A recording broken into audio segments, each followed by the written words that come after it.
Imagine piecing a puzzle together. It might seem tedious at the beginning. One might feel tired and frustrated if they can't find the correct pieces.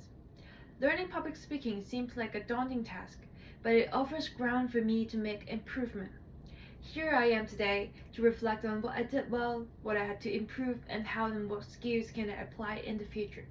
Let's look at the main gain of this class, what I had learned through these few weeks.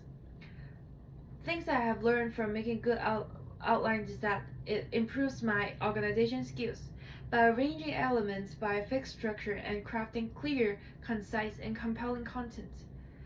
And I'm becoming more patient compared to when I'm doing my first outlines during the first speech.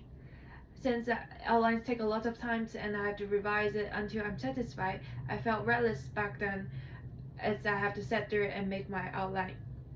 And things that I learned about myself as a speaker is that my confidence boosts, where I had a stage phobia before this class and my palm will keep sweating just like I did in the second speech. And my nonverbal communication skills improve. I can use eye contact and gesture with the audience in order to emphasize the message that I'm trying to convey. For example, compared to the first two speeches, my special occasion one used more eye contact. I assume that there are audience sat on the two sides of me. I nod and make eye contact with them constantly. What have I learned about working in groups is that I realize the importance of maintaining neat. The relationship between members should be carefully maintained in order to work toward the same goals. Conflicts in a group will lead to waste of time and reduce efficiency of work. This reminds me of my group speech. As I was writing my outline, I realized that group speech are tightly connected. If internal conflicts occur, the individual part of work will not be fulfilled, which will lead to the whole speech become incomplete. Realizing reflective thinking model is necessary for a group to work well together.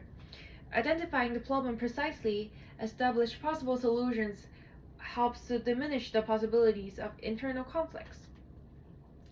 And the things that I can improve is that what should I continue to work to give good speeches is to be more enthusiastic. It allows audience to believe what I said since they feel my passions. And one way to practice it is to watch others' enthusiastic speech and imitate their way of speaking. And smile more. Smile allows me to build rapport with the audience, and it can be done by smiling in front of the mirror every day before I leave home. And things that I will do differently if I do the class again is that I'll spend more time in practicing my tone and the way of speaking. For example, pauses, volume, and because it conveys my message vividly. And focus more on early preparations. It allows me to refine and revise some of the content in the speech. Becoming more familiar with the speech will make me less anxious. For example, I should make my outline earlier instead of making it before the deadline, just like I did during speech 3. For individual speaker, there are always spaces to improve. And I can also apply the skills in the future since it's connected to the learning of in my other class and my personal lives. For example, the ability to work with others. This benefits me as I have to face a lot of group works in the futures. Building rapport with group members help to avoid internal conflicts. Better communication skills, for example, by applying a reflection problem-solving model helps me to work more efficiently. And the ability to motivate myself is also very important. I learned how to cheer myself up when facing difficulty.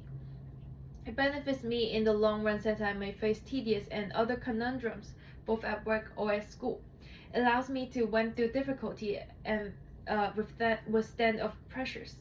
And my strongest skills as a presenter is to make good outline and practice before stages. As my organization skills improve, I can benefit in the long run since I can process complicated information. And I have good time management, which means that I'm sensitive to time, so that I can do my work within the time range. Reflection through different aspects does not only allow me to think of the journey I went through, but more importantly, to realize the skills that I can apply and understanding how to apply them. Learning public speaking is not just a type of art, it's more of a skills of life. Reflecting on the process on learning is more important than learning itself. Writing a reflection is more of like putting the last pieces of puzzles, then place it on the wall. It enables me to see what I have went through and what I have achieved. Thank you.